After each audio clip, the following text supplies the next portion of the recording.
Yo. Welcome in, man. What's going on? Today is January the 9th. Welcome into the ChrisBeCappinn Show. Just if you caught me talking to myself before I came in, I'm like, damn, I forgot to get my water. But it's all good, man. All good.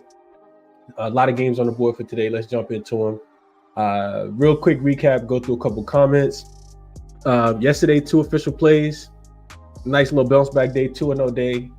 Hit on the Wizards team total under 105.5 and live bet on Cleveland and OKC under at the end of the third quarter after like 85 points were scored. Under 261.5 was an easy winner. They got the 250, which if you took the full game over, you definitely cashed. But yeah, nice little middling spot there.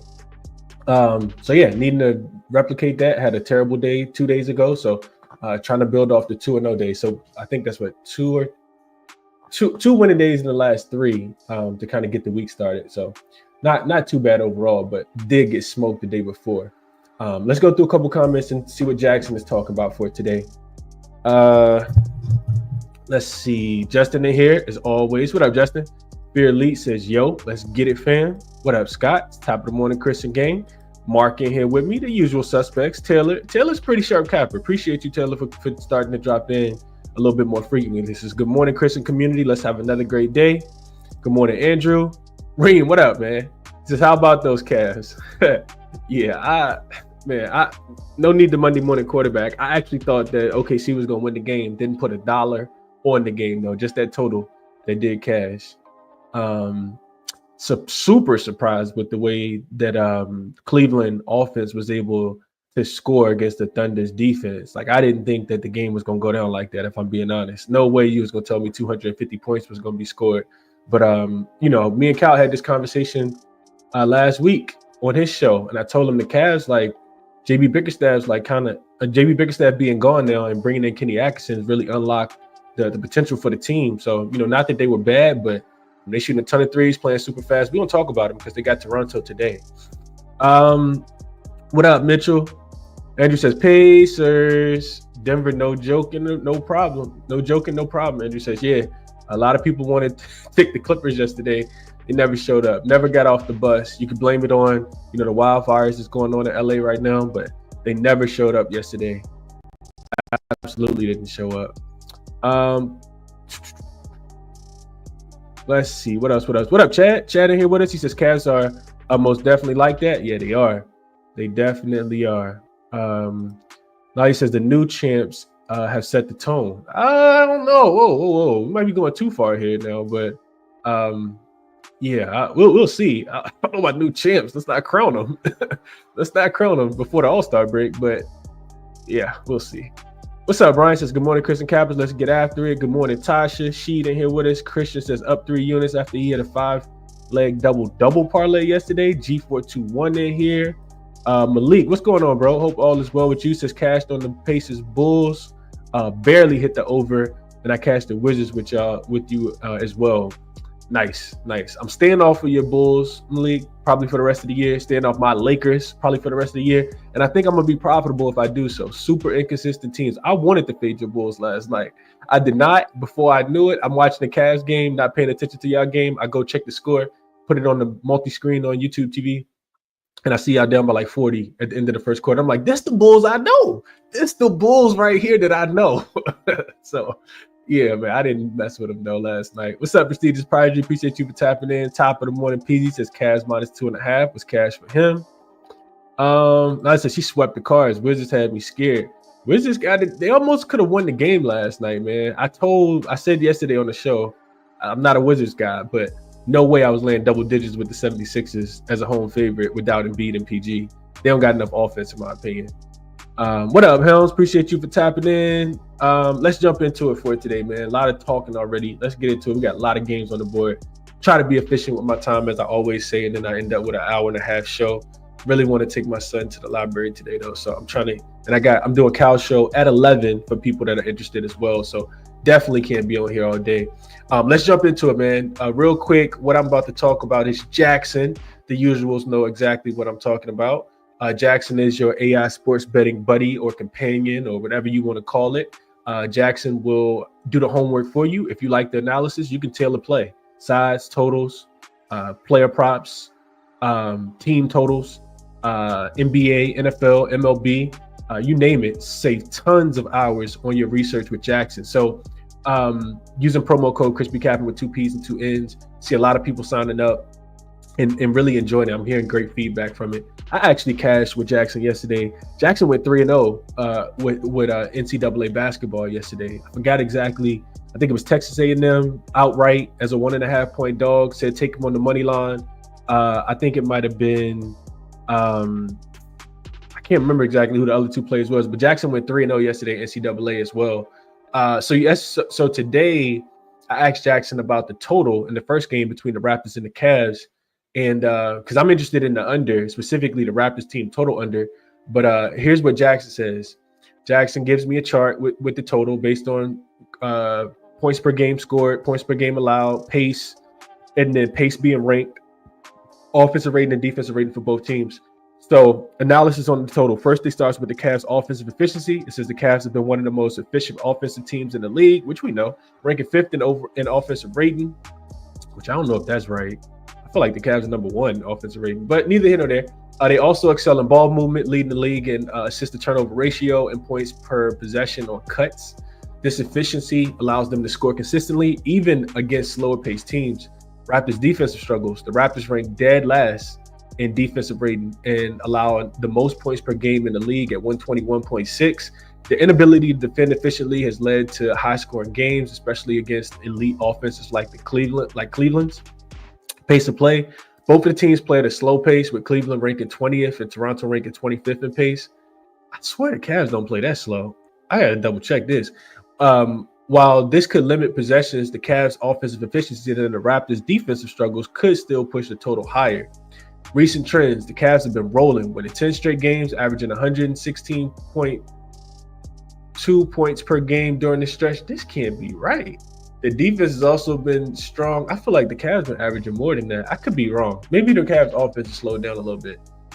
Anyway, allowing just 108.4 points per game. The Raptors, on the other hand, have lost 13 of their last 14, which I know that's accurate, with their losses coming by average of 26.4 points per game. I don't think it's been that bad. jaXon might be off a little bit today. I double check some of this. Like I said, I never read the prompts before. I just type it in and read it right before the show. They've struggled to keep games competitive, which has often led to blowouts and higher scoring. Head-to-head, in their last matchup on November 24th, the Cavs defeated the Raptors 122-108 with the total going under the line of 233 points. However, the Cavs' offense has been even more dominant recently, and Toronto's defense has shown no signs of improvement. Back-to-back factor, both teams are playing the second leg of a back-to-back game. Fatigue could lead to defensive lapses, especially if the Raptors, who already struggle on that end of the floor. Recommendation, lean under 234.5. While the Cavs offense is elite, their strong defense, 3rd in defensive rating, could limit the Raptors' already struggling offense. Additionally, the slower pace of play for both teams might keep the total under the line. The Raptors' inability to stay competitive in recent games also suggests a potential blowout, which could lead to a fewer points scored late in the game.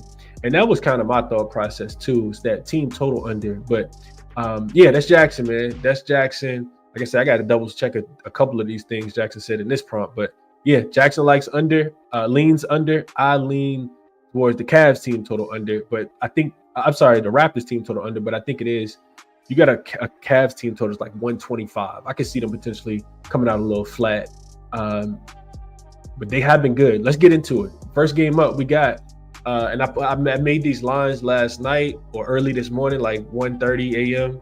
Eastern Standard Time. So they could be off a little bit based on some overnight line movement, but we're just going to rock with what we got. This total is coming up. It's up to 235.5 now, which means that the Raptors team total may have moved a little bit, and I would love to see that because I still think it's going under. All right, so quick handicap on the game.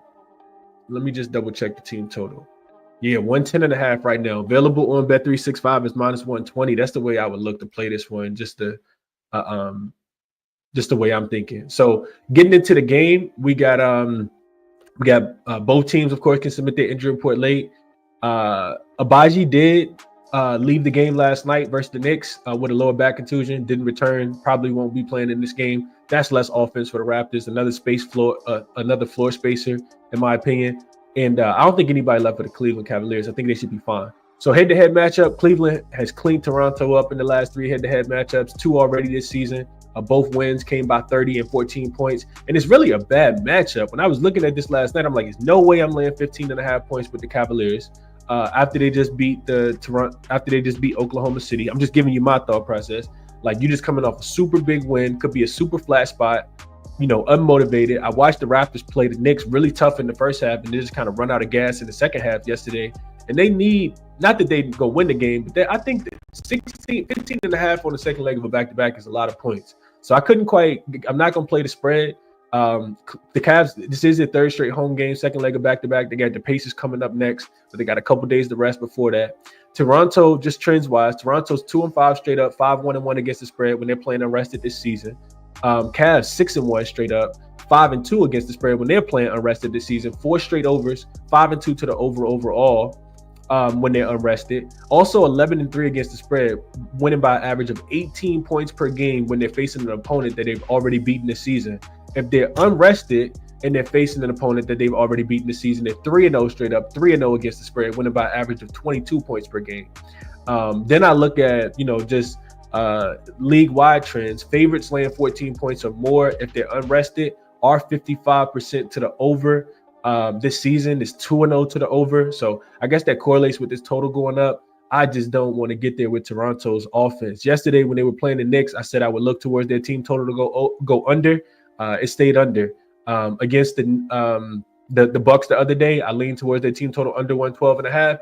It went under. The Raptors offense is not clicking right now at all for whatever reason. So that would be my strongest look in the game, would be just a Raptors team total under, thinking that they're going to have maybe one good half of basketball. Even though RJ Barrett's back, even though Emmanuel Quickly is back, it did not look good. So I wrote in my notes, Cavs first quarter or first half team total over, and Toronto team total under 110. I wrote Toronto has played Cleveland twice this season, scored 108, 106.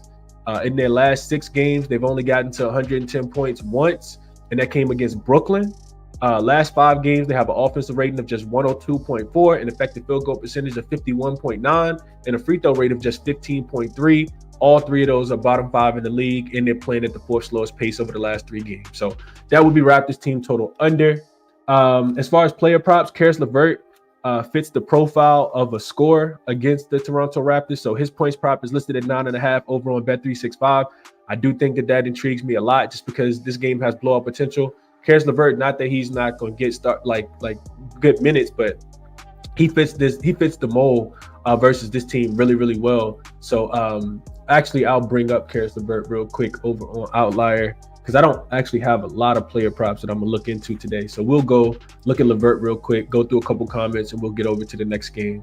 So real quick on LeVert, I like to play on bench guys, especially if it's going to be a blowout. We know Caris LeVert has some really good potential to do good things out here. So I'm looking at his points prop. He's listed at 9.5. For people who are interested, this is Outlier. There's a seven link for a 7-day free trial that you can use in the description of the video. So you can see Caris LeVert last 10 games. Not doing a lot. Last night against OKC, only 8 points. Against Charlotte, only had 2 points. They have a 17-point game here against Dallas. If we look at Caris LeVert in the head-to-head matchup, though, he's played against him twice already. He's only played against him 1 time. 19 points in this game. When I was looking into it, Caris LeVert fits in back-to-backs this season, which we can also see really quickly. Let me go back. So this is his full season. You can see that he's hitting in about 60% of his games, over the 9.5 points. You can also look at his home games. See, he's hitting at 63%, so he plays a little bit better at home. And we already saw that he has success against them this season. If we look at I know what I want to see. Back-to-backs. So you go here, you click the drop-down filter.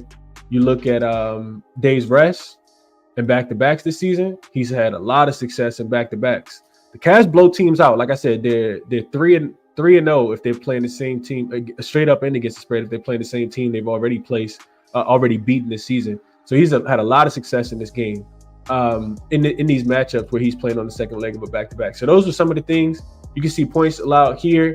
The Raptors are not a good team against shooting guards. They give it up. You can see that they 20th in points allowed for the shooting guard position. So I like Caris LeVert to have a big game in this one. Up and over his 9.5 points would be a recommendation. Have not locked this in yet, but that's what I like. And then the Raptors team total under 110.5 would be my recommendations for this game. All right, so let's get back to it. See what you guys are thinking, and then we'll get into the next game. Not going through every single comment today, but I'll try to get through a lot of them. It's just a bunch of games on the board for today. All right, let's see. Tasha says, Chris, I'm on your boys tonight. Boy, I don't even know if I'm gonna talk about the game, Tasha. Boy. I hope you cash. I hope you cash. I done hung my Lakers stuff up for the year. I probably won't have another piece of gear on. I'm putting it with the summer clothes. Putting it downstairs with the summer clothes. Not messing with the Lakers, man. Helen says it's cold. Yeah, it's cold. It's super cold in Virginia right now. Let's see. What up, Billy? Appreciate you for tapping in.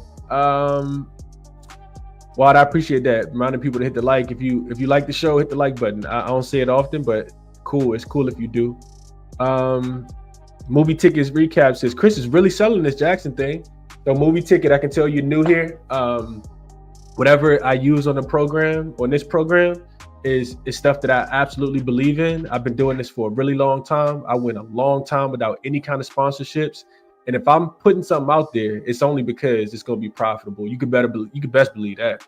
So I'm really selling the jaXon thing because I really like it. If you really like fried chicken, you're going to tell people to go eat fried chicken. And that's what I really like. I really like jaXon. That's why I talk about it. Let's see. LJ says Cavs already beat the Raptors at home on 11-24. But the fact that the Cavs lost first quarter last night versus OKC, they should be up by double digits tonight. Early Cavs first quarter, first half. I like this look a lot, LJ. I had it written in my notes too. Cavs first quarter, first half. If you go to MoneyBaller, which I'm not going to do for this game, I got a game I want to break down MoneyBaller. You can see the recent trends show that the Cavs should smoke the Raptors early. The Raptors have been, and the opposite happened in the other game as well, LJ. The Knicks actually got off to a slow start. The Raptors came out early. So you expect the Raptors probably not to come out with so much energy in this game. So I'm right there with you, LJ. Definitely lean towards Cavs in the first quarter or the first half for sure. Ray says he likes under 235. RJ under his points for Kendrick. Let's see. Appreciate you, GoTooth. Pool Productions says longtime watcher and subscriber. Keep up the good work, big dog. Appreciate that, bro. Now, I said she likes the Cavs minus the 15.5 and the under 235. So we correlated here. I don't know if I'm playing Cavs minus 15.5. That's a big number. But Raptors team total under makes a lot of sense. That's the way I would look. She says Raptors will give it up.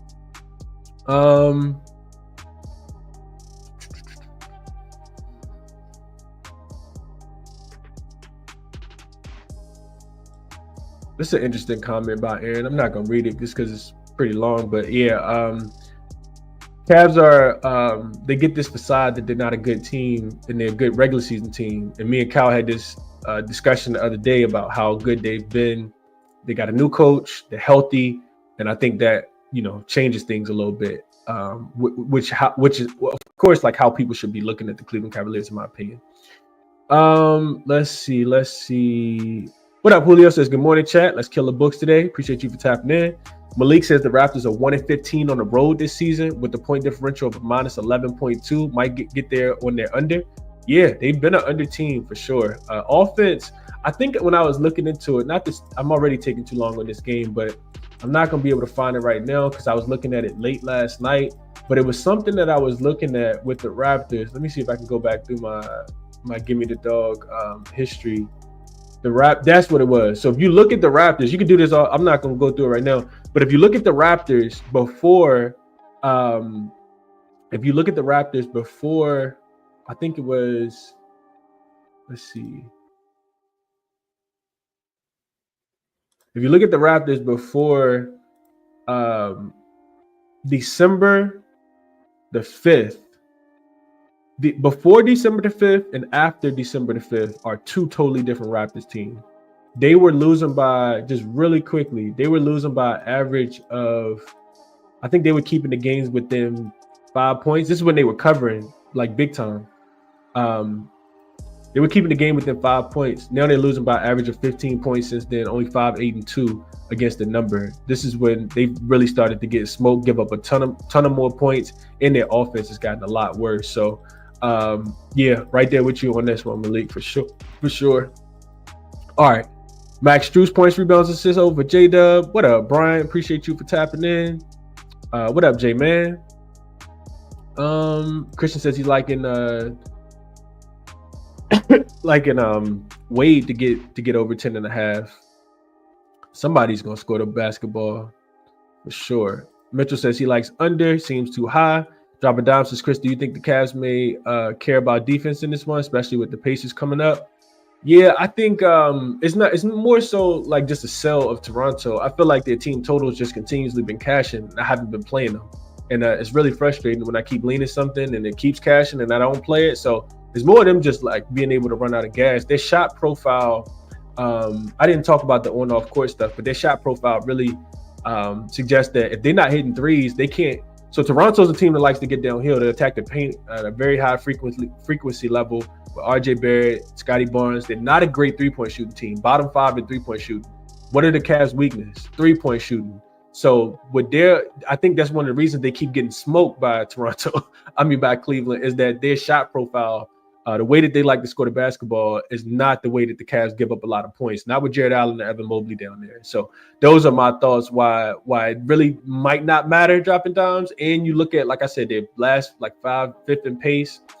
That's the thing that really that kills me with being able to think, even if the Cavs don't play defense, like the Raptors gonna go out there and make shots. You're gonna need Grady Dick to hit a bunch of threes in this game. RJ Barrett gonna catch fire on the second leg of a back-to-back. I just can't quite get there dropping dimes. Let's see. Taylor says, love the Levert look. Raptors ranked 22nd versus spot up. Versus teams ranked 20th or worse. He's over in 8 of his last 11 games, averaging 14.1. Love to see that Taylor likes it. I'm right there with Justin on this game. Says wouldn't be surprised if the Lakers game gets postponed. Prayers to everybody that's going through it in LA. I'm watching some of those videos, and I've never seen anything like that. Not even in a movie. It's fire just burning everything over there, man. You hate to see people going through that, having to, evacuate. They're gonna have to get their houses rebuilt. Like, that's stuff that you don't necessarily come all the way back from at times. Super traumatic stuff that's going on over in California, man. You really hate to see that. Let's see. Justin says, I really like fried chicken in Jackson. Oh man. My God, Justin. Let's see. Sexton under. All right, let's get into the next game. I'm taking way too long trying to get through the comments on this one. Nara says, man, this is a Cavs flat spot. Give me Toronto with the points. Nobody gonna want them to cover. Yeah, I could think. I'm not gonna bet against you, Nara. That like beating the Cavs is way too much. I do see the line coming down to 15. I also see some 16s though. So we'll see, man. Under team total for me though, Tasha, is the way that I would play this one. What up, Prolific? Appreciate you for tapping in. Let's get over to the next game. I just spent 45 minutes on a game that I know I'm most likely not gonna bet. And we still don't know what the injury report. Like Cleveland could potentially rest somebody. I know they typically don't, but both of these teams could potentially rest somebody. Way too long on this game. Let's go over to a good game. We got the Minnesota Timberwolves and the Orlando Magic. This is going to be a good one in my opinion. Especially based on the spread. I know that the total has dropped. This is at 202 now, so I will update this only because I got a little COV. Hopefully it cashes for a brother today, man. I'm going through the game last night. Everything that I'm finding says under. So I bet under in this game. Let's jump into the matchup. We got a Minnesota team. So start with the injury report. Paolo could return today. He's either set to return either today or tomorrow. This is the first leg of a back-to-back for the Orlando Magic. Gary Harris is out. Jalen Suggs has already been rolled out. No Franz, no Mo, of course. And then on the opposite side, the Minnesota Timberwolves seem to be pretty healthy outside of Rob Dillingham being out for this game. So head-to-head matchup, Orlando actually went into Minnesota last season. They beat the Minnesota Timberwolves in Minnesota at 7-point road dogs. They can match up with this Minnesota team, in my opinion, here. Now, you don't like it as much without Jalen Suggs. He is a dog on the defensive end, But Coach Mosley has his team really bought in. One of the reasons why they just beat the Knicks in their last game on the road without maybe, what did they have? Like 2 starters, 1 starter. So you got a Minnesota team coming off 1 day's rest, back-to-back wins. They beat the Clippers. They beat the Clippers. Then they beat the Pelicans. Back-to-back unders as well. 3rd game in 4 nights. 5th game in 8 nights for the Minnesota Timberwolves. They got a game on Saturday against the Memphis Grizzlies coming up. Orlando, couple days rest for them. 2 days rest. So you got the rest advantage here. First leg of a back-to-back. I said they got Milwaukee coming to town tomorrow. They beat the Knicks last game. They played at MSG. They're 8-2 to the under in their last 10 games. This is what triggered my brain to start going looking towards the under. 8-2 to the under, including 4 straight games. 7 of their last 8 games have actually gone under the total. So I'm looking at just some trends. Minnesota 4-0 straight up, 3-1 against the spread when they're playing 5th game in 8 nights. So typically that's a trend that you want to bet against, but Minnesota's been pretty good in this spot. As far as the total goes, though, I'm going through stuff last night. First thing that jumped out to me outside of Orlando being 8-2 to the under is Minnesota 6-1 to the under in their last 7 games as a road favorite. So their games have been going under on the road. We know that they are very inconsistent. I think they're right in the middle of the pack, like 19th in offensive rating. Timberwolves will stay under their team total as a road favorite in 7 straight games. Orlando is 5-0 to the under as a home dog this season, and they've held each opponent under their team total in this situation, allowing just 95 points versus 95 points per game versus the Pacers, super fast offense, inefficient offense, the Knicks twice, another super efficient offense, the Thunder, and the Celtics. So all of that kind of made me think like this game is going to go under. Could the under go to smoke? Absolutely, but I'm willing to play it. I see it continuing to drop. I didn't know that I was going to wake up. I sent this out at like 2 o'clock this morning. I had no idea I was going to wake up and it was going to be at 202. I see it actually going down now on DraftKings to 201 right now, 201 and a half. So I played under 205 and a half. It's down to 202. Not really wanting to get there. Also, I looked at a couple other things real quick because I'm capping it from my phone last night. After I left my computer, just looking at a little bit deeper, and a couple things I found in here was, let me see, let me just make sure. No, this is the Suns game. So real quick, it was one more thing I wanted to share with you guys was, never mind, can't find it. Don't want to take too long.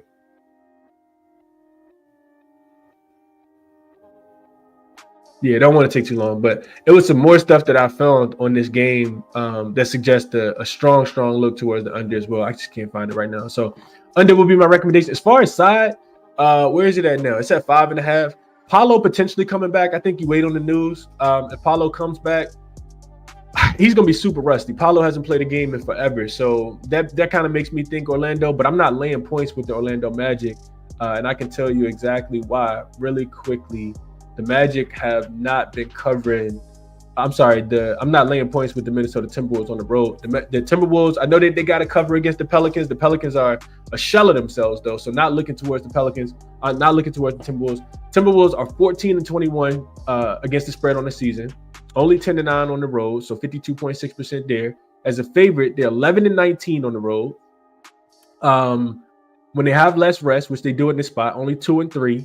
Non-conference games, they're 3-6 against the spread. Coming off a win, they're 6-10 against the spread. So I'm not willing to put my money on the Minnesota Timberwolves here. I know the Magic will be shorthanded. Paolo coming back, throw off the chemistry a lot, but only looking towards Orlando, especially at home as a dog. But not probably gonna get there with them. Like Paolo could throw things off a little bit. I do think it's gonna be a defensive game though. Anthony Edwards points prop kind of stood out to me. He was listed at 26.5. I think he's gonna struggle in this game. Without having Jalen Suggs, it wasn't enough for me to play it though. But he was listed at 26.5. I woke up this morning, he's down to 25.5. I'm just gonna stick to my under. But yeah, I think this game goes under the total. And I would not play it at 201.5. That's a super low number. But maybe a look towards the Timberwolves team total to go under. Let's see what you guys are thinking here. What up, Matumbo? Says, you the man. What's your favorite under today? We just talked about it. Orlando plus 4.5 for Andrew. I could see it. Magic money line. Orlando money line. Wolves roll in under, Chad says. So coming in on the opposite side, but likes the under. I'm just taking under. Y'all can battle it out for a point spread. To care less. I'll watch it. Hope that it moves super slow pace, which both of these teams have been playing a super slow pace, and hope that hits. What's up, JoJo? Appreciate you for tapping in. Sky says, hey, Chris, what jaXon say about the Minnesota on the road of 2 days rest? I didn't look into it. Not going to type that prompt in now, but maybe something I'll look into a little bit later. Julio says, Magic only if healthier. I kind of feel that way too. Timberwolves 3-7 against the spread versus the East this year, J-Man says, correlates with them in non-conference games. And I agree. Minnesota is 3-6 against the spread non-conference games too. Banchero might be back. We talked about that. Blunt says hard to trust the Timberwolves laying points. I'm gonna take the Magic in the points and hope Paolo plays. It's definitely gonna help the offense out. I think his points prop was listed at 18.5. Paolo juice to the under, but listed at 18.5. So he should help a lot. And I feel like they've taken their time with Paolo too, man. Like I don't think that they rushed him back. So it feels like we've seen players. Like come back and be a little bit better than we thought that they were going to be. Like I'm thinking about Zion a couple nights ago. He looked really good coming back in his first game, doing 360 between the leg, reverse slam dunks and stuff. Like they've looked a little bit better. I do want to go to MoneyBaller real quick. I want to show you guys some on MoneyBaller, but we'll finish the comments first. Nolly says Banchero and Edwards on the floor, Magic money line and over the points now that I think about it. Okay. And threes for Sheed. Dougie Bones says wanted the under 204 this morning, all the way down to 201 is nasty. 13-5, JoJo says Magic at the crib. Justin says he teased the under and put it with Penn State for a plus 114 on the money line. And Justin be cashing on college basketball, be giving them out in the Discord. What up, Scott? Star player, first game back. Insta fade, Chad says. And if it won't the Timberwolves, yeah, I would think so as well. I think Julius Randle gonna get fits today, man. One thing you know about the Magic is they don't give up a lot of points in the paint. I think Rudy Gobert gonna struggle. I was looking at his rebounds to go under, but I don't want to take a whole bunch of plays in the same game. Nars says Minnesota, don't overthink it. Okay, so some back and forth going here. Drop it down since I heard Paolo is more likely to play tomorrow. Yeah, I mean, it makes more sense in my opinion for him to play tomorrow. Drop it down because you got the Bucks coming in. I don't know if they're in the same division or not, but you got the Bucks coming in versus the Timberwolves, and it's not, like it's not as big of a game in my opinion. I think most teams take the conference games a little bit more serious in my opinion. Real quick, are they in the same division? I don't think they are. They're not, right? Yeah, they're not. Yeah, they're definitely not. They're in the southeast. I mean, and that's the central. Okay, so not a divisional game, but a conference game tomorrow. And I see this total down to 200. That's crazy. 200 in today's NBA is insane, man. Big Al says, where can I find your final bets? So there's a link in the description of the video, Big Al. When I make plays, I email them out to my members. If you sign up, it's like $5.99 a month, I think, $5.99 a month. It'll get you access to all the plays as soon as I make them, with whatever email address you sign up, it'll get sent out to you. So that's where you can find them at. Let's see. There is a subscription. There absolutely is. But it'll cost you less than a cup of coffee. All right, I do this because I like sharing information. I love talking about basketball. So somebody got to hear me talk. Next game up. Let's go. Well, you know what? Not next game up.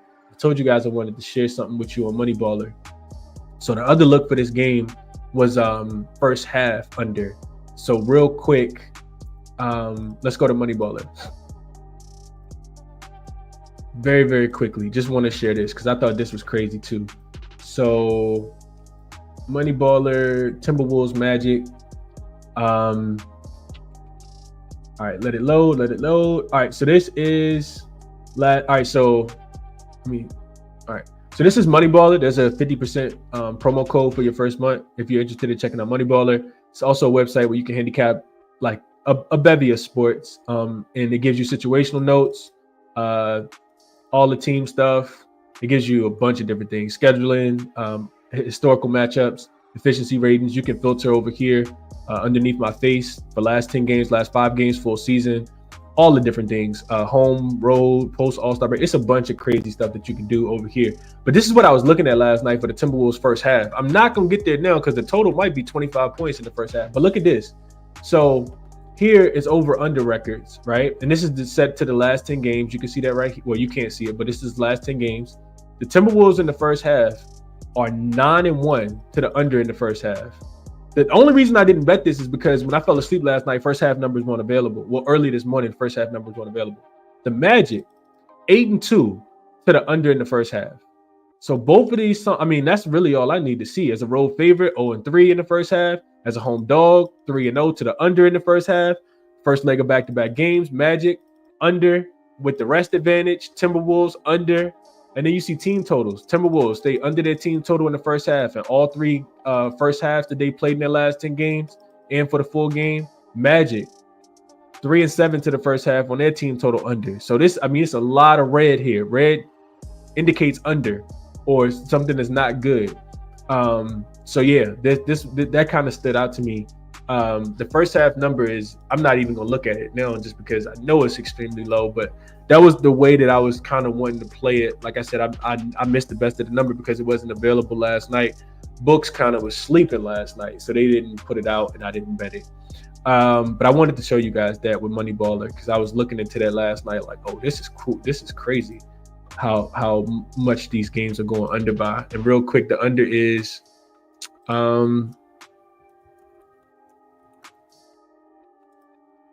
the under for this game is 98.5. That is insane. FanDuel got it at -110, but I'm not playing that. All right, let's go over to the next game. We got the Golden State Warriors and the Detroit Pistons. This line opened at 2.5, 3, I think it was. Yeah, 2.5. It was at 222, and it came down to 219. It's down to 219.5. I kind of lean under in this one as well. So let's jump into this matchup. We got a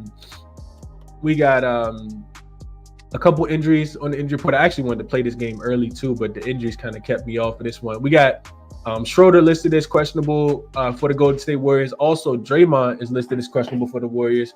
I think that both of those guys are going to play, but I could be wrong. I also see Steph on the injury report as well. I think he's actually questionable as well with a knee injury. If Golden State had everybody, I do think this is a Warrior spot. Now, I know that sounds crazy. They've been terrible, back-to-back losses, all that good stuff. But this is a terrible spot for the Detroit Pistons here. Fifth game in 7 nights, and always second leg of a back-to-back in that spot, but with travel as well. So Golden State, I know that they're not the same team that they once were. But they have beat Detroit 7 of the last 10 in the head-to-head matchups and back-to-back games. Detroit's actually covered 3 of the last 4 though, and they've been balling. They're coming off a big win against the Brooklyn Nets last night. For Golden State, they probably need to get out of Golden State. First road game after 6 straight home games. They've looked terrible in their homestand. Lost back-to-back games versus Sacramento and Miami. Only 3-7 against the spread in their last 10 games. 5th game in 8 nights for them as well. In the first leg of a back-to-back, they got the Pacers tomorrow in Indiana. Detroit, 5 straight wins. Second leg of back-to-back, 3rd and 4, like I said, and 5th and 7. Detroit is 2-5 straight up, but 5-2 against the spread on second leg of back-to-backs. 3-2-1 to the over if they're on the second leg of a back-to-back with travel.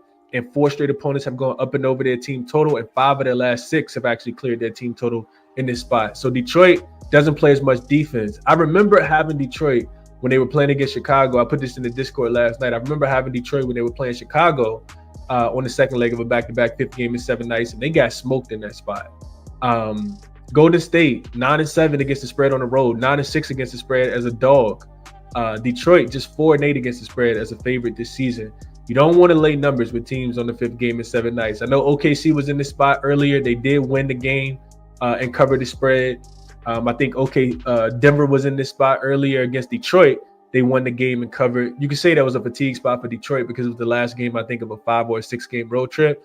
But I don't want Detroit in this spot, though. I really, really don't. I just need Golden State.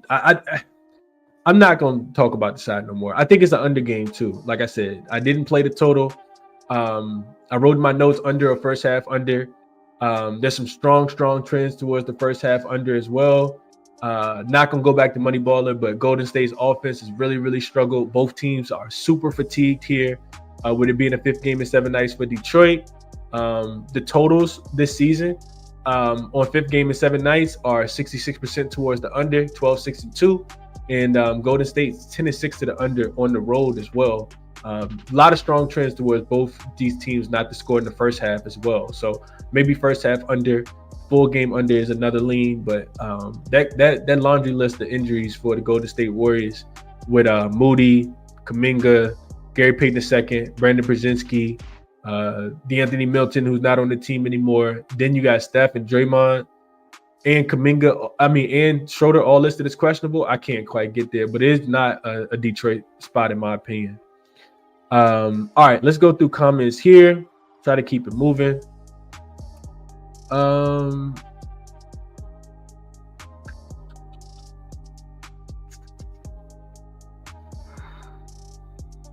Scott says 98.5. Yeah, it's a crazy. I'm pretty sure it's the lowest total we've seen so far. Julio says Warriors. Pistons on the money line, Dougie Bone says. Wolves starting DiVincenzo now. He's much better on defense than Conley is, Walter says. I do kind of agree with that. But also, like, the Clippers' offensive struggle. That's why I like the game to go under. Clippers' offense struggled. That was the first game that he started. And then the Pelicans' offense also struggling. That was the second game he started. Now he's going to get an Orlando offense that also struggles. So hopefully we see some more unders here, Walter. Hopefully that benefits me in that way. Smoky Steam Bet says had to take the dubs plus the 3. Andrew says Warriors is falling like a knife. He says their Warriors is like a falling knife. Doggy Bone says I'll be at the game. It makes a difference. Trust me. Trust you on what? Let me know what you mean, Dougie Bone. Kendrick says Wolves can't play around. These guys need to win games. They do. Can't fade Detroit at the moment. They've been balling. You can get access to the Discord. Wally, all you got to do is send me an email at ChrisBeCappinn 2 P's 2 N's @gmail.com and I'll send a link to you. Warriors plus 2.5. Justin says put it in his pocket. Detroit 6-1 last 7 games. It's a reason this line has not moved to 3.5, especially with all the guys being listed. It's a Warriors spot, bro. This is a Warriors spot. I know Golden State's look terrible. Only way I've been looking though. I haven't played it, but the only way I'm looking, man. Let's see. Malik says Cade gets up for certain matchups. If Steph plays, Cade will ball out. Pistons on a 5-game winning streak. Warriors spot for sure. Malik says. He says the Warriors spot as well. Movie Ticket says Warriors spot, but injuries and road points average going to keep me off. I can see it. PZ says Warriors too. Malik says interesting. jaXon likes the Pistons though. jaXon can be wrong at times. jaXon might be right. We will know tonight. But I didn't even look and see if jaXon liked the Pistons or not. Julio says Golden State outright win. They need one in the worst possible way, man. Getting away from the crib can be just that. Scott says K should ball out tonight again, but didn't bet it is probably what he means. All right, let's move over to the next one. Warriors plus the 3 or nothing at all for me. I was really thinking Detroit team total under as well. When I look at the Warriors, though, when they win on the road, it's typically with offense. Like they score a bunch of points, and that's what they haven't been doing recently. So recent form Warriors tell me that, they're going to have to hold Detroit into their team total to win this game, but if I look at the Warriors, when they do actually win games, it's because their offense is humming and it's clicking and they're scoring a bunch of points and moving the ball really, really fast.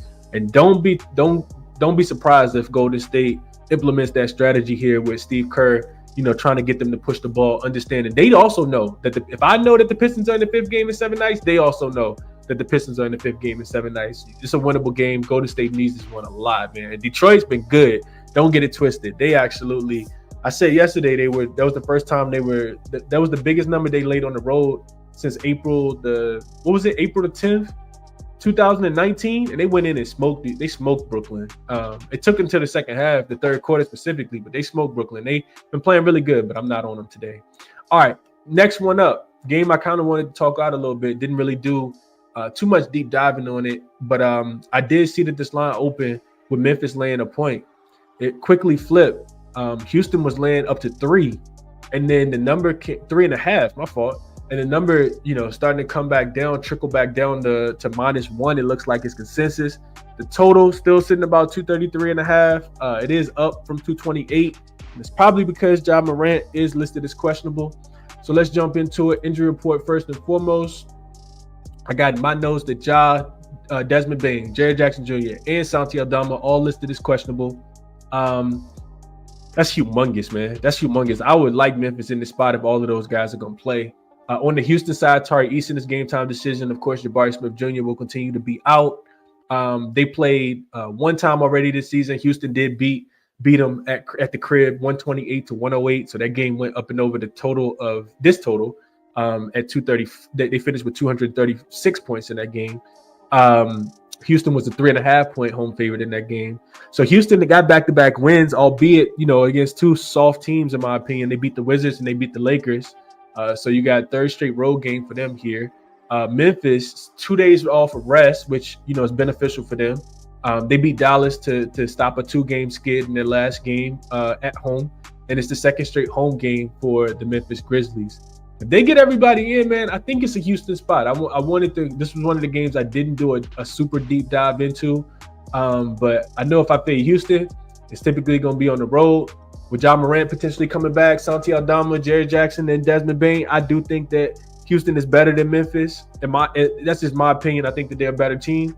I just worry about Houston being able to score the ball consistently. I know that Jalen Green has been playing really, really good, but he's gotten some cupcake defenses, in my opinion. The Lakers defense is absolute Swiss cheese.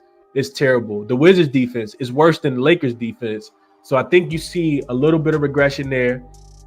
If you get, somebody to be able to slow down Sengun, I think the Houston Rockets could struggle to score the basketball here, in my opinion. Memphis is eventually going to get back to, the Memphis that we saw at the beginning of the season, and getting Ja Morant back is absolutely going to help with that. On the full season, Memphis is the 5th best offense, the 4th best defense. Over the last 5 games, Memphis is 10th best offense and 18th best defense, but they've struggled a lot with injuries, as we kind of talk about. So that's one of the things that kind of, you can't look at the numbers. In my opinion, you can't look at the numbers for the Memphis Grizzlies specifically over their last 10 games. They've been terrible. One of the worst 3-point defenses in the NBA, actually second worst 3-point defense, allowing teams to shoot about 43%. We know anything about Houston, though, they don't shoot the ball well. On the full season, they're shooting the 4th fewest threes at the second worst percentage. They're only shooting 33%. And if you look at the numbers on the road, probably a whole lot worse. So I don't want Houston in this spot. I do not want Houston in this spot. And this kind of confirms it for me. I think, like I said, if they can get back, if they get all the guys back today, it's a Memphis spot, especially at the crib. We know that they are the best first quarter team at the crib. Best first half team now that Cleveland didn't cover in the first half. Well, I think Cleveland did cover first half last night because Donovan Mitchell got that dunk. But I think there's something like first or second tied for best record in the best first half ATS record. So yeah, maybe a look towards Memphis in the first half and the full game with them getting points at the crib. Real quick, let's go to MoneyBaller. I actually haven't even looked at this game from a MoneyBaller perspective, but this will let you guys see the trends for the Memphis Grizzlies, specifically at the crib. So while this populates, there's a little box that's right behind me right here. It says filters will be enabled. All right, so never mind. It'll load when the filters are enabled. All right, so you can see situational trends, double-digit in-season revenge for the Grizzlies. In-season revenge, rest advantage, well-rested team coming off 2 days rest. Nothing really active on the Houston side of things. Like I said, they just beat the Wizards. They suck. They beat the Lakers. They suck. Lost to Boston, of course. Beat Dallas, a shorthanded Dallas team. And Memphis beat Dallas. Lost to Golden State. This was second leg of a back-to-back because they played the Kings the day before. Lost to the Kings. Beat the Phoenix Suns. So that's about their last 5 games. So if we come down here, this is last 10 games specifically, but I want to see full season. So let's let this populate for the full season. So you can see a lot of green here for the Rockets, but also a lot of green here for the Grizzlies. Win percentage, ATS win percentage. Third best team versus the fourth best team. Coming down here though against the spread. So we got the Grizzlies 25-12 against the spread in the first half. If they're a home dog, a perfect 2-0 against the spread. The Rockets are 6-5, so they've been profitable on the road in the first half against the spread. But it's just really something I don't really want to bet against is the Grizzlies in the first half at the crib. Especially, I didn't even know they were 12-5 against as a dog. But even if they're a favorite, 12-5 is listed right here. It's just kind of grayed out because it's not active here. What else? Rockets 9-2 to the under in the first half. So maybe a look towards the team total. Let's see, their team total, they're 5-6. Their opponents' team totals are 8-2. The Grizzlies have held both of their opponents under their team total if they're a home dog as well. So maybe a look towards the first half to go under. That looks active based on this here and based on this here. Both of the teams playing pretty good defense given their roles in the first half. Okay, yeah, I like this. But I want the guys to be rolled in though. I kind of need them, and then I'll take the number no matter what it is. I think it's a Grizzly spot today. Like that they don't have to travel. Like that they have in-season revenge. Like that they gonna be a lot healthier today. Hopefully some of those guys get rolled in. All right, let's go through a couple comments and get over to the next game. Yeah, because we still got a couple more left. I gotta speed up a little bit. All right, so let's see what you guys are thinking about this one. Didn't really look into any player props here.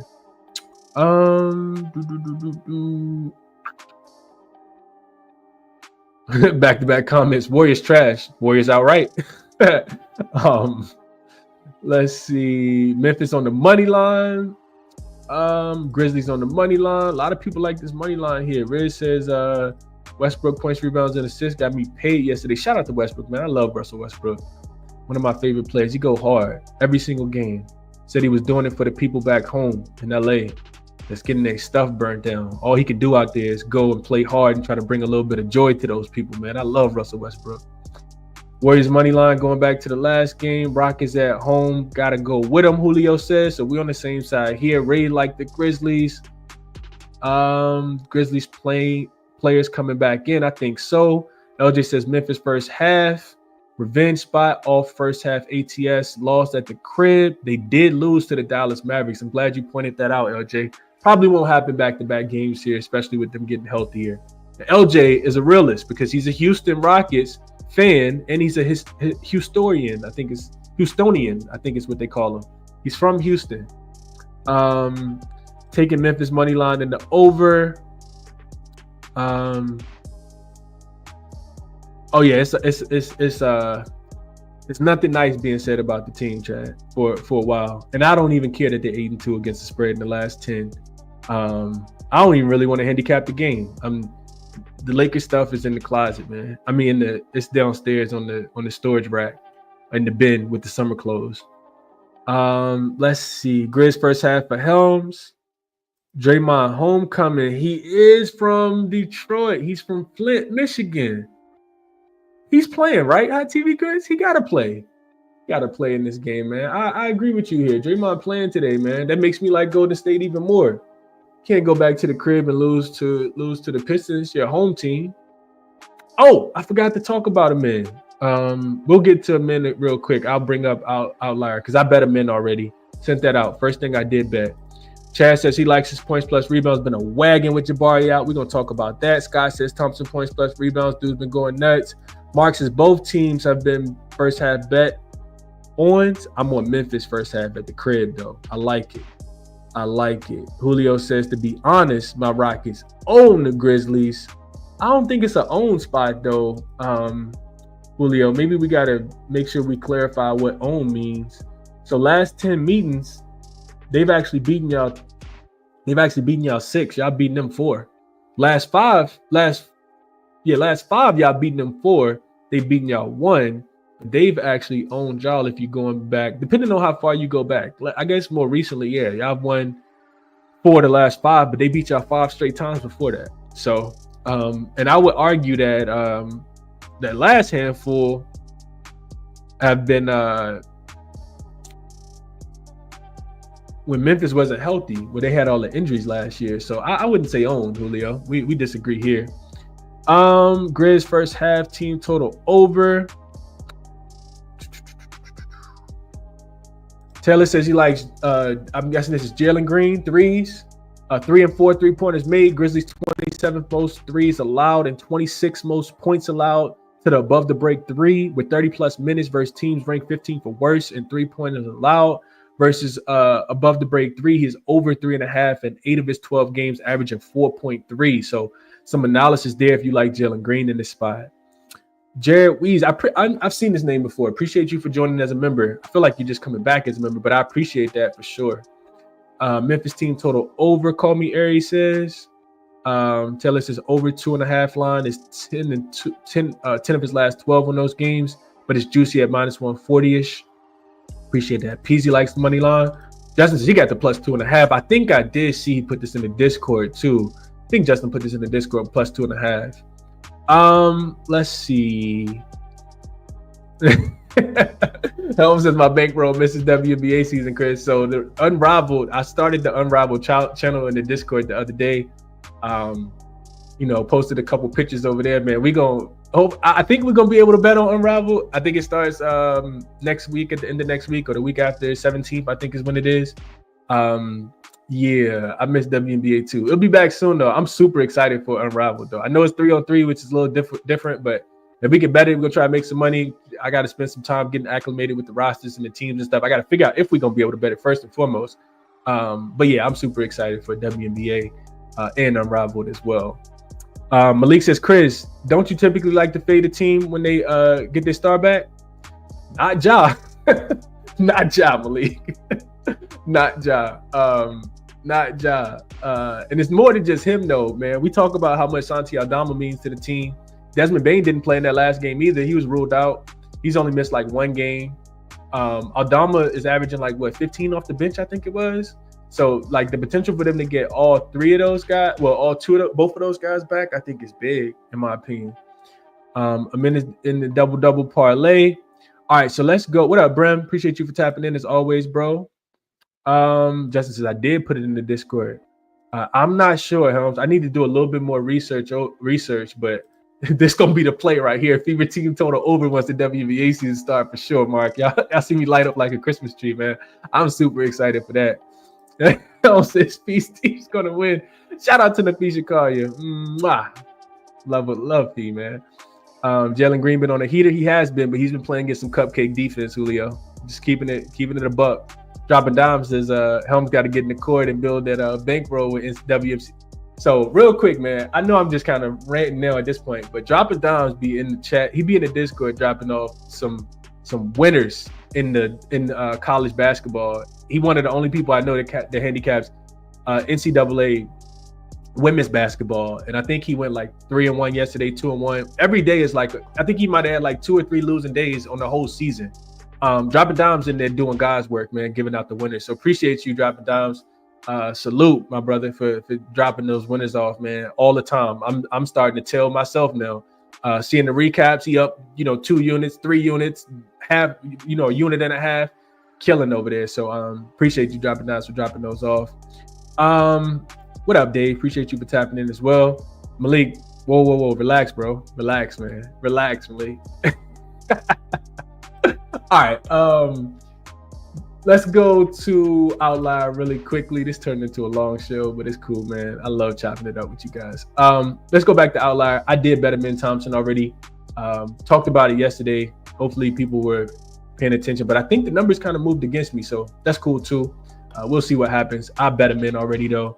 Amin Thompson, I bet his rebound specifically. I stayed away from the points. I think Memphis can do a little bit better job of protecting the rim than the Wizards and the Lakers have been in their last couple games. But with that being said, would not surprise me if Amin was able to get to his points plus rebounds. So I don't even really know how much people need a write-up. I talked about this. I kind of predicted this one when they were playing against the Wizards after the Laker game where he played 40 plus minutes. And he went crazy in that game.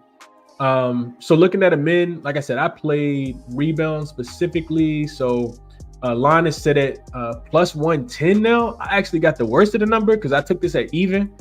It was plus 100 when I took it last night, but you can see the last couple games for men here. He's only played 2 games since Jabari Smith has been out of the rotation. You can see he has 16 and 15 rebounds. Like I said, Lakers and the Wizards are terrible rebounding teams, but he went up and over in both of those games. Supporting numbers down here at the bottom, right? So rebound chances, 19 and 21 in his last 2 games. And it correlates, in my opinion, with the minutes. Look at this, 40 and 41. Only 2 times he's played 40 minutes. Granted, he got a 39 in here. He did go up and over the number. He got a 38 in here. He went up and over the number. So then you can go back. You can look at this. You can actually go down and filter his minutes. So I said that he's been playing, 40 plus minutes the last 2 games. Even if we just set this, so this is why I like to do it. I like to look at his rebounds for the full season. You can see he's only cashed the 10.5, 26% of the time right here. 9 of his 34 games. But if you filter this to minutes played, this little slider right here, you can filter this. We don't even have to put 40, but it's a one, the spreads within one possession that the books are probably thinking that, the books are anticipating this to be a close game. So let's just put 34 minutes, right? Let's just say he gets in foul trouble, which he's been doing a good job of staying out of foul trouble. You can see he's played 34 minutes or more in 9 games. He's up and over in 67% of those games. 4 straight, 5 of his last 6 games, he's actually going up and over the number. So, not hard not to love this one. Rebound chances, 14.6. He's actually one of those people that if he gets a rebound chance, he typically gets the ball. Most people convert about 52%. You can see he had 16 rebounds on 19 chances. He had 15 rebounds on 21 chances. So his conversion percentage is a lot higher than most people. You can also see offensive and defensive rebounds down here. He's averaging 4 offensive rebounds and 7.1 defensive rebounds, right at the number on 11. But I think he's going to get there in this game, in my opinion. So I bet his rebounds specifically. Couldn't talk anybody off the points plus rebounds. You can see that, if we filter this to 30 plus minutes, 34 minutes, he's up and over in 78% of the games. He's a freak athlete, man. Him and his brother. I like the men today to keep it going. Did bet his rebounds over 10.5 at even. You can get plus 110 right now, though. So books, like I said, kind of worked against me, man. But just showing you guys my process for handicapping the men. Really didn't need to do too much, but I like to teach, man. I like to show people the way I'm looking at things. So that's that. Let's see, Memphis plus the points first half as well is my recommendation. Haven't played it yet, and then I did bet a men though on the opposite side. Let's move over to Blazers and Mavs. Not a game I'm gonna stay on super long. No idea what to really do with this one. I'll just kind of give you guys some stuff that I was looking at. Injury report: no Kyrie, of course, no Luka. Daniel Gafford only missed 1 game. They say he was going to be out for a while, but he's only missed 1 game, and he's already upgraded to questionable. Could make his return today. On the Portland side, they can submit an injury report late. Jeremy Grant didn't play yesterday. Jeremy Grant didn't play yesterday. Klingon also got rolled out, and the Portland Trail Blazers went into New Orleans and smoked the Pelicans on the second leg of a back-to-back for the Pelicans. That game was never really close. They jumped out on them. I think they had like a 15-point lead in the first quarter. It was over with, like super early. So now you get Portland's second leg of a back-to-back. Short travel from New Orleans to Dallas. 3rd game in 4 nights. 5th game at 8 nights for them. And the last game of a 5-game road trip. Boy, that's a tough spot for Portland. I don't really want to lay points with Dallas. I know that they just beat the Lakers. They had a really good game plan. Jason Kidd just kind of, put players in the pick and roll that couldn't move their feet and, really executed at a high level. The Portland Trail Blazers have actually been playing a lot better basketball as of late, though. Now, could they absolutely just let go of the rope and get smoked in this game? Yes, they absolutely could. But the Blazers, man, I don't think I made any money with the Blazers on this road trip, if I'm being honest. But I did bet their team total under, so I guess I made a little bit of money. That was a more bet on the Bucks. But on the road trip, they played 4 games. The only game that they didn't cover was against the Lakers. They covered against the Bucks. They were getting 11.5, lost the game. They won the game by 3. They were getting 6.5 against Detroit. They lost the game by 3. And then they ended up getting 2 points against the Pelicans. They won the game by 19. They had a 30-point lead last night. I kind of still want to lean towards Portland, man. I don't want to lay just like an overreaction because Dallas, won 1 game against the Lakers, this team was 0-5 straight up in their last 5 games, and they've only gotten 1 win in their games without Luka and Kyrie on the floor. Now, granted, they're a much better team. They own the Portland Trail Blazers. They've won 6 of the last 7 games, but Portland did beat them in the most recent matchup a couple days after Christmas. They beat them 126-122. That was the second leg of a back-to-back for the Dallas Mavericks. I think Dallas had just beat Phoenix the day before, and that game with Luka did not play in. Kyrie went crazy in that game. Or did Kyrie get ruled out? I don't know if Kyrie went crazy or ended up getting ruled out. Let's see. No, he went crazy in that game. That was the game he had 46. I remember that. Just think it's a too big of a number, but don't like the spot for Portland. Like I said, 3rd game in 4 nights, 5th and 8, and the last game of the road trip. So as far as the total goes, it is coming up. Portland offense has been playing a lot better. Whenever these two teams play, it typically goes up and over. They're 9-1 to the over in their last 10, including 4 straight. I don't know, man. Portland, I don't know, man. I really don't know. I don't think I'm going to be playing the game. I did write in my notes that Portland's 4-1 to the under when they're playing unrested this season. Those games are staying under by an average of 16. But like I said, they're 9-1 to the over when they're playing against the Mavericks. Maybe a look towards the under, though. Maybe a look towards the under is what I'm thinking. Those games typically had, more superstars. Maybe you wait, see what happens with Jeremy Grant. I think he helps the offense, not so much the defense. I think I'll be taking the points with Portland. I do think I'll be taking the points with Portland here, though. Don't like it enough to bet it, though. All right, let's see what you guys are thinking here.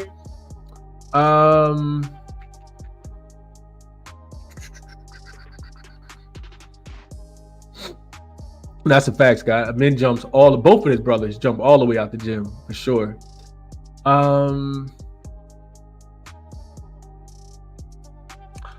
1780 Guap says Grizzlies die hard here, and I'm leaning towards H-Town tonight. You got to let me know why.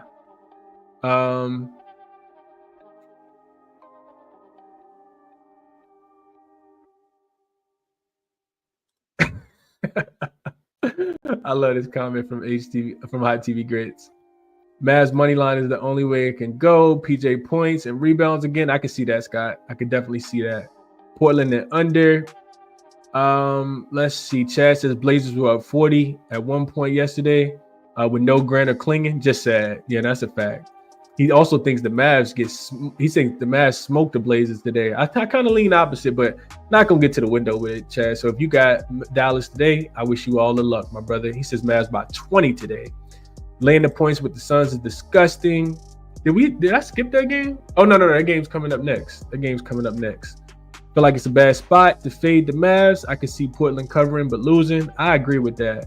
Portland a pass for Julio. Portland plus 7.5. Lakers played no defensive effort against the Mavs. I agree with that. Chances Blazers off a win. Laugh out loud. Yeah, give me the Mavs. Blazers do not want to win. Wouldn't be surprised if they set anyone. And I could see that. I could see them setting people in this game. I think when I looked at Blazers earlier this season, real quick, then we'll get to the next game. When I looked at the Blazers earlier this season, well, not even earlier, when I looked at them off a win as a dog, they hadn't been so consistent. They're 2-9 this season, straight up, 4-7 against the spread when they're coming off a win as a dog. But I just kind of feel like they're getting healthier. Like, I don't know, man. It's not enough for me to play it anyway. They have been playing, I guess, above my expectation on this road trip. I expect the Blazers to get blown out every single night. But Anthony Simons and Shaedon Sharpe feels like they're playing with a lot more effort as of late. I don't have a lot of numbers to back it up, though. Because honestly, just because I don't care. Like, to dive deep enough to figure it out, and I hate the spot for him. So, all right, let's go. Let's move over. Enough time on that game. Didn't even look at the player props at all in that one either. So we got Suns and Hawks. This line, let's see, where is it at now? It opened 3 in favor of Phoenix. It's up to 6. It went up to 6.5, which is what you see on the screen. It's come back down to 6 now, and the total hasn't really moved a lot at all. 238, super interesting total. So. Let's get to the injury report. So we got Bogdanovich listed as game time decision on the Atlanta side. He's probably gonna play. Trae Young is also listed as probable. Jalen Johnson, the big one, he's already listed as out. And Okongwu is also listed as questionable in this game. Larry Nance continues to remain out. And then for Phoenix, they got everybody except Royce O'Neal. I don't think he made the trip on this road trip. So head-to-head wise, for what it's worth, Atlanta has been really, really good against Phoenix. They've won 4 of the last 5. And whenever these two teams match up, the games go over. I know Phoenix offenses look absolutely atrocious as of late, but games fly over the total when these two teams play. The totals are 8-2 to the over in the last 10 head-to-head matchups. You look at Atlanta, it's a pretty terrible spot for them. First game back home after a 5-game road trip. They beat the Utah Jazz on that Trae Young buzzer beater from half court, if people had a chance to watch. And they've been trending really, really strongly to the over. 7-2-1 to the over in their last 10 games. With no Jalen Johnson on the floor, I talk about this all the time. Their defense takes a tremendous hit. Real quick, just to put some numbers with that. I know the Suns' offenses look trash. They couldn't score against the Charlotte Hornets the other day. But without Jalen Johnson on the floor, with Jalen Johnson on the floor, they have a defensive rating of 112. With Jalen Johnson off the floor, it drops significantly. 7-point differential here. It goes to 119. So they're giving up 7 more points per 100 possessions without Jalen Johnson on the floor. That suggests that Phoenix should be able to score the basketball here. Atlanta coming off a big win. And then you get to the Phoenix Suns side of things. Terrible, man. 2-8 straight up, 3-7 against the spread in their last 10 games. This is the last of a 4-game road trip for them. They're 8-1-1 to the under. So I talk about all that stuff about over, with the Atlanta Hawks being 7-2 to the 7-2-1 to the over their last 10. The head-to-head matchup being 8-2 to the over. And then you get to the Phoenix Suns, who are 8-1-1 to the under in their last 10 games. Third game in 4 nights, fourth game in 6 nights for the Suns as well. Last time we saw them play, they lost to Charlotte outright, laying, I think it was 4.5 points. Suns have been so underwhelming and underperforming. Bradley Beal, they get a really good matchup here in this spot. Do I want to lay this many points with them? Absolutely not, though. This is a big, big number, in my opinion, moving from 3 to 6. I don't even think I agree with the 3, but definitely not the 6, man. I can't put my hard-earned money on the Suns right now. They probably gonna win and cover because I say that. Shout out to Joe. He put this in the Discord last night. He liked the Suns at 3. Joe the Gambler put this in the Discord. He said the Suns, I copied and pasted this. He said Suns since last year, 7-2 against the spread off a double-digit loss as a favorite. 1-0 this season. The Hawks this year missing the cover by about 8.5 points in a game after they won by less than 5 points. So it says a letdown spot for the Suns. Letdown spot for the Atlanta Hawks off that win by 3 points. And the first game back home makes it a little bit of a Suns spot. And then the Suns being really, really good when they've lost by double digits, 7-2 against the spread going back to last season. What I had in my notes was Hawks 6-2 straight up, 4-4 against the spread without Jalen Johnson this season. So they have been winning games. They've kept a couple of them tight. They won the last one, didn't cover against the Utah Jazz the other day. I'm not sure, with the total this high, I don't know if I can I can't play under though. I will say that real quick, just to give you guys some more insight on the total. I know that the Hawks have been going, not the Hawks. I know that the Suns have been going under, but I was looking into some over-under trends. The Atlanta Hawks are actually the strongest team to go over at home. The Hawks on the season are 25-12 to the over. That's 67%. If you're winning 67% of your bets, you're cashing. At the crib, the Hawks are the strongest over team on the full season. They're 13-4 at home. So don't even look towards the under, in my opinion. I know the Suns are, a lot of conflicting trends.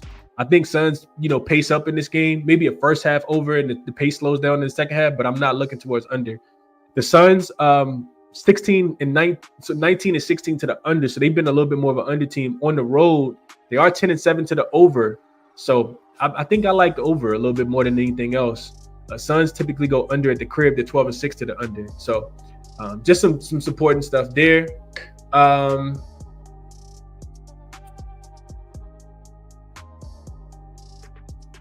Just some supporting stuff there. All right, so those are my thoughts. Maybe look towards the over. Not anything that I think I'm gonna play here though. Let's see what you guys are thinking about this one.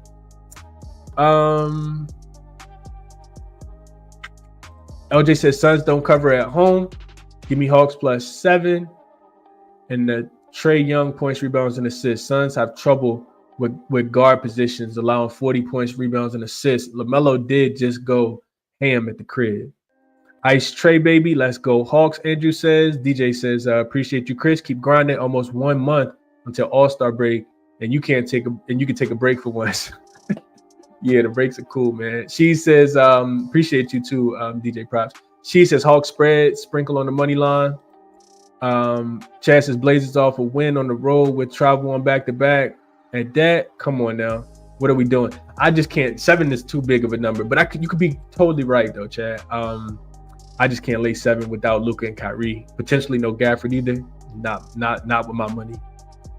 Steven Adams back in Memphis. That's a little angle there. He's been playing a little bit better too. Justin says Suns is home in fave. Graphic are backwards. Okay, yeah, oh yeah, dang, I did mess that up. I butchered that one for sure. Yeah, definitely getting +6. It's not even 6.5 anymore. It's actually +6. So appreciate you, Justin. Brim says the Suns are trash. No Jalen. Suns are due for a bounce back. Trae won't be able to save them tonight. I'm taking Durant, Booker, Bill show. This will be a blowout. Trae up and over his assists. Chad says Suns are dead to me. This sounds like the Lakers to me. He said they should get smoked. Hawks can't keep up. Can't get there. And I kind of agree. Derek says KD over his 1.5 3. Minus 180. I can't do anything with it. Mark says I ran trying to get to 3 last night when Joe sent it out, but it was gone. So he'll pass. Yeah, 3 points is a big difference. Hawks aren't at home, Chris. Oh, did I mess the whole thing up? The game is in Phoenix. My fault. that don't even pay any attention to anything I just said then.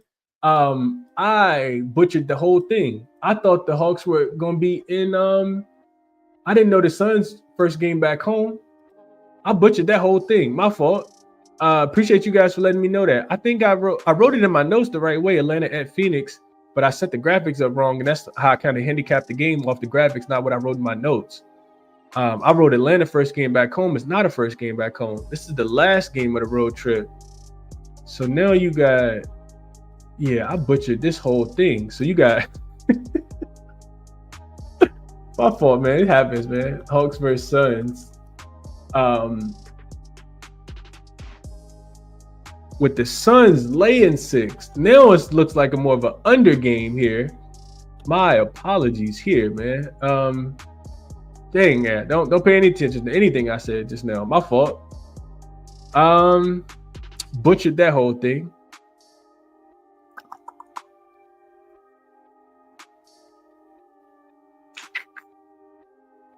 Now I feel like I can't lay 6 with the Suns. Can't lay 6 with the Suns. Suns don't cover as a home favorite. I know that for sure. Much rather have the Hawks as a dog.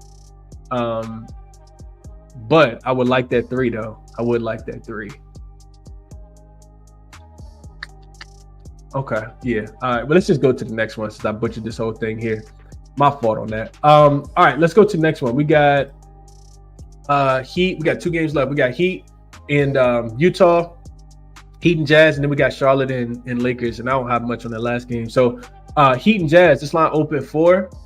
Make sure I got these ones right. Yeah, this is right. All right, so this line opened 4 yesterday.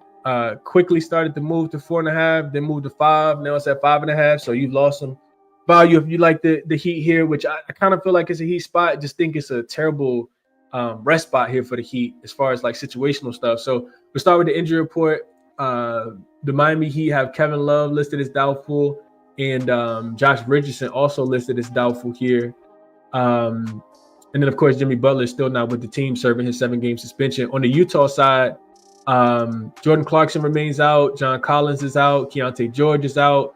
And then Bryce Sensabaugh is also listed as game time decision. He did not play in that last game. And, Utah was still able to kind of keep it very, very close against Atlanta. So, the matchup is a very, very simple one in my opinion. And I really want to get there with Miami. Could be a little bit of a letdown spot, but with the revenge that they have, it makes me think that this is a Miami spot. Even with the number being at 5.5, Utah has actually matched up really, really well against Miami. They've covered 4 straight games, including the one last week where they just beat the Miami Heat outright. They were getting 9 points. The Utah Jazz were as a road dog in that spot. They smoked the Miami Heat 136-100. I think Miami remembers that. Miami has since then went on the road to Sacramento, played a double overtime game, lost that game. Then they come back, of course, against the Golden State Warriors the other night, and they smoked the Golden State Warriors. I think they won that game by 16 points, even on the second leg of a back-to-back coming off double overtime. So, in my opinion, Miami's the much better team. This is 3rd game in 4 nights, 5th game in 8 nights, and 3rd game on the West Coast for the Miami Heat. Something tells me Miami first half might be the better look, just in case the fatigue starts to set in early. For the Utah Jazz, this is the 2nd straight home game for them. They've covered 3 games in a row. They're actually 8-2 against the spread in their last 10 games. So, they've been covering these big numbers that they've been getting. They're 7-3 to the over as well. Miami first half kind of sticks out to me, thinking that they could bring it early. So maybe I'll lay the number. I see the Utah Jazz really struggle out the gate. I don't like betting on Utah without John Collins. That's one less rebounder, which is really one of the only things that they can do well. Since the ball is out and you don't have Jordan Clarkson and no Keontae George, I think they're going to turn the ball over with Collier and Colin Sexton being at the primary guard position. So that's the way I look. Probably a little bit more towards Miami in the first half versus the full game is what I'm thinking here. Let's see what you guys are thinking. We'll get over to the last game. KD over his points, Derek says. Man, every time you take Kevin Durant to go over his points, he shoots 85% from the field and just stops shooting. No way I'm wanting to bet on Kevin Durant. But that's just me. He could absolutely get up in this game versus the Hawks, though. They don't play a lot of defense at all. Chaz says Hawks on like a 6-game road trip too. Too much travel. Yeah, this is the last game, I think, of a 6-game road trip versus it being the first game back home after 5. So Chad is right here. Let's see. Yeah, that's how you know I'm a human, Pete. I'm gonna make mistakes for sure, bro. Just like everybody else. Never claim to be perfect. Never will be. Heat minus 5.5 in Derek's pocket. Revenge game. Just lost by 30. We just talked about it. Christian says taking my guy Walker Kessler over his boards. About the Kappa's jersey, all the money that he's made me this year was on my double parlay. Let's go look at it real quick. We'll pause the show for 1 second. Go look at Mr. Walker Kessler, because the reason why I want to look at it. Christian said, he about to buy a jersey. He done made him so much money first and foremost. But outside of that, I feel like I've been kind of leaving some money on the table. Somebody mentioned Walker Kessler in the last game, so let's go look at it. I like it because John Collins is out, so that means a little bit more minutes for Walker Kessler. Let's go look at Walker Kessler boards real quick. Shout out to Christian for bringing this up. So we got, let's go look at his rebounds specifically. So we got rebounds for Walker Kessler. Number listed as at 11.5. You can see that here, plus 100 on most sports books. So you probably can get 10.5 juiced. Yeah, 2 juice for me, but you can get 11.5. Look like consistent. So on the full season, only going over about 41% of the games. In his home games, only going over 23% of the time.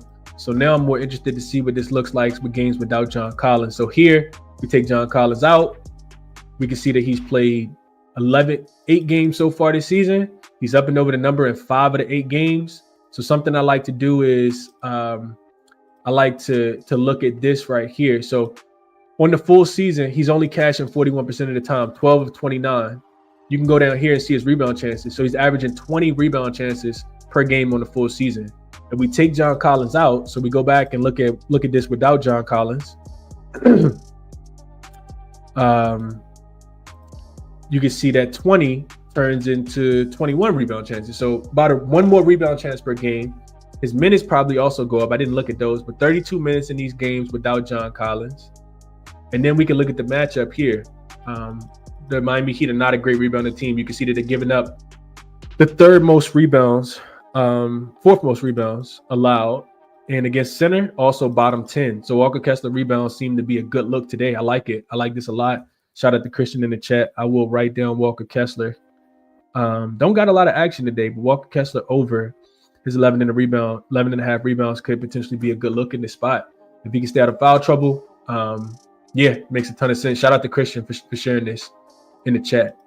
All right, let's go back. And then I got to get ready to get up off here, man. I think my son just woke up. I got to go make him some breakfast. Let's see.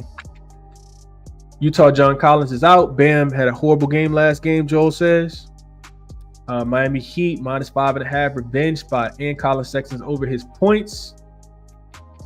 Jazz been playing pretty well, but I will always take this spot. Heat -3 first half, -5.5. Smokey Steve. Yeah, I'm right there with you, bro. Right there with Smokey in this one. This first half makes a ton of sense to me. And I think if you want to fade them, you can also fade them in the first quarter as well. Utah typically comes out super flat. You can get a -3 right now on a couple different sports books. There's some 2.5s out there juiced at -120 over on BetMGM and a -125 for the 2.5 on ESPN Bet. I like that look a lot. I probably should have jumped on this ASAP and could have got it 2. But yeah, you can get 2.5 with 3. Miami -3 in the first half makes a ton of sense to me with the revenge. Losing by 36. I talked about that for people who watched the show last week. I said the Heat hadn't lost by 35 points or more, but like 10 times in their whole history of being an organization. They were 7-3 against the spread. Should have probably covered against the Kings, but they didn't. So that makes sense that they probably got this one circled. TG says Beasley did cash yesterday. Yeah, he went crazy against Brooklyn yesterday. I saw him dunking, shooting threes. LJ said Miami does give up rebounds to the center position. Yeah, it makes a ton of sense here, LJ, for sure. KD Boyd's been solid, Joel says. Brian says Blazers first half plus the 4.5. G League Mavs shouldn't be laying this many points, and I'm with you, Brian. I know Chad's on the opposite side, but I'm with you. First half makes a ton of sense. That way they let go of the rope in the second half, with it being the last game of a 5-game road trip and the second leg of a back-to-back and 5th game in 8 nights. Makes sense to kind of get in and get out with them, thinking that they can keep it close early. He says Kessler has 16 and 14 in that matchup against Miami last game. He says, I'm in. Okay. Joel says, what about the double-double to get a discount on the rebounds? What is the double-double? Let's see real quick what the double-double is. Trying to get paid, man. Trying to get paid. Walker Kessler. Oh, you can get double-double. Best price I see is over on Fanatics at plus 115 for Walker Kessler.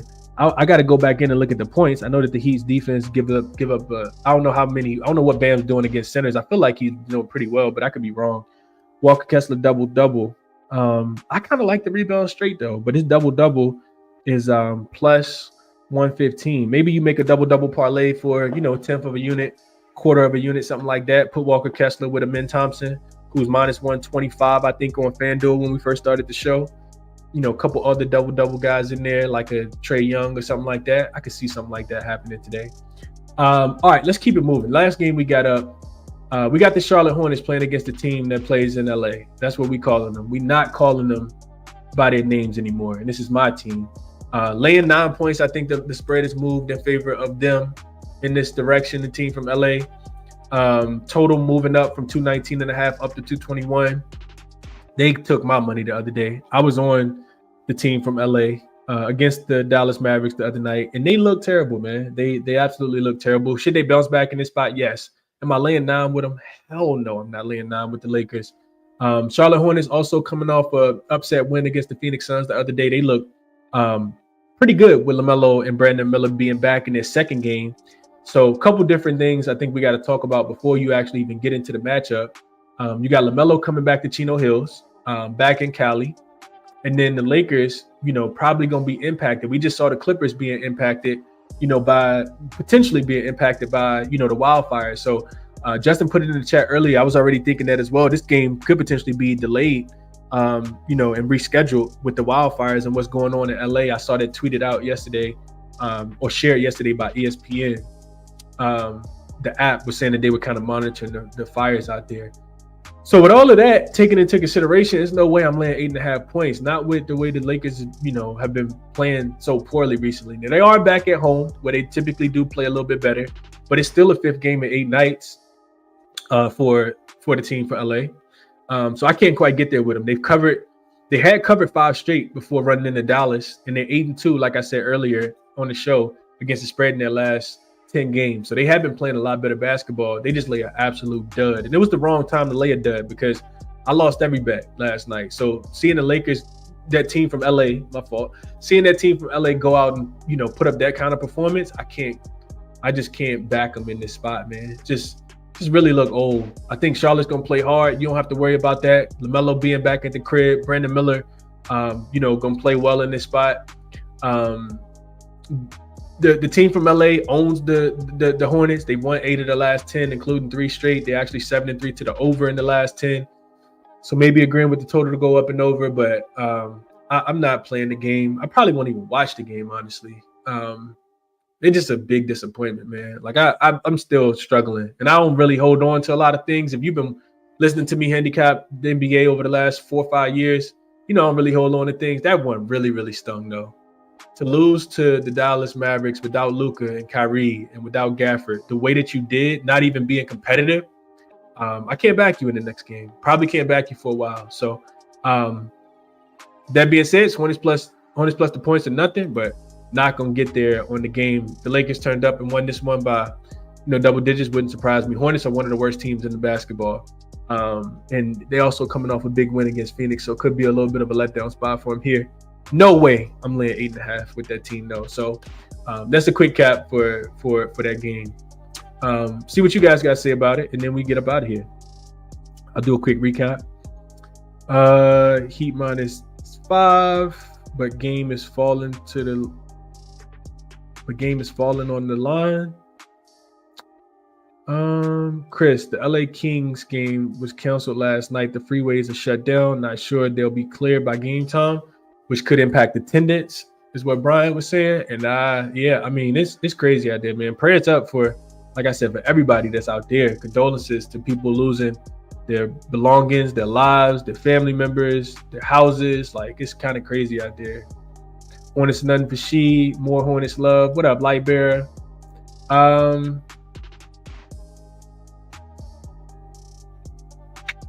None like me says they carrying that energy into next game. Melo, a quote from Melo.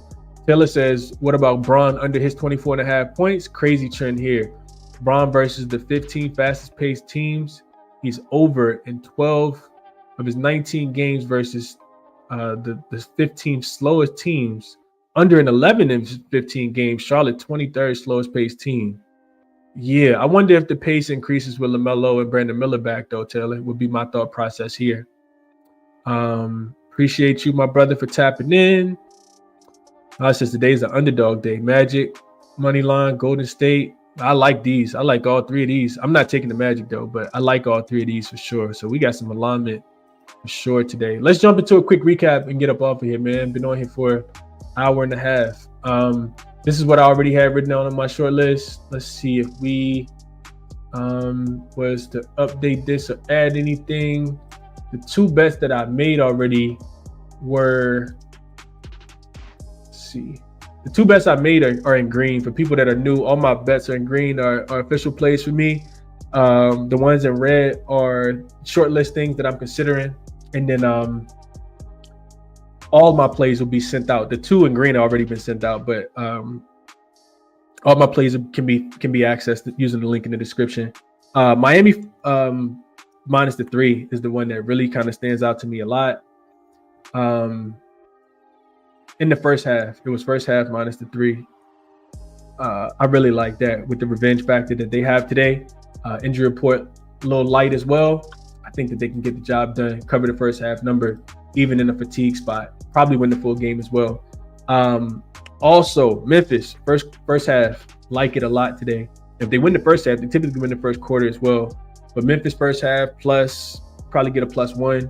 Memphis first half for the full game, you still get a +1.5, I think it is.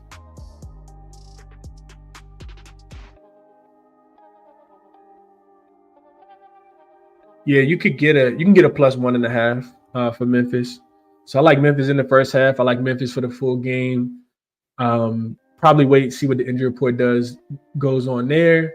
Miami first half. The Walker Kessler rebounds, I think, should be added here. I like that look a lot. That was shared in the chat.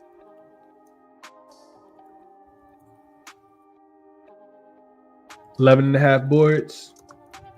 And then Karis LeVert. I talk about Karis LeVert at the top of the show, so we'll put that up here at the top. Karis LeVert up and over his 9.5 points. Really, really good profile game for Karis LeVert here. Could potentially be a blowout, which would probably mean a little bit more minutes for him, especially with the spread being so high. So over his 9.5 points is another way that I'm looking at the game today. And I think this is all I had on my short list today. Yeah, it's a pretty long short list, but we'll see what happens. We will see what happens. See, I wrote down this Memphis and Orlando first half total. It should have been 105.5, but that's all. I mean, that's a 98 now, so we'll erase that. Golden State and Detroit, I leaned under. That number is gone now as well. So yeah, short list here. Resources here. Best of luck on all your action. Check these out. I've used them throughout the show to kind of show you guys my handicapping process. There's referral links for all of them if you're interested in checking them out. 7-day free trial for Outlier, 50% off for jaXon and MoneyBaller. OddsJam, I'm always staring at the odds screen. So check these out, man. Best of luck on whatever it is that you're betting today. Want access to the Discord? Just shoot me an email at ChrisBeCappinn, 2 P's, 2 N's. Hope you guys make more money than you lose today. That's always the goal. I'll catch you guys in the next one. I'm out.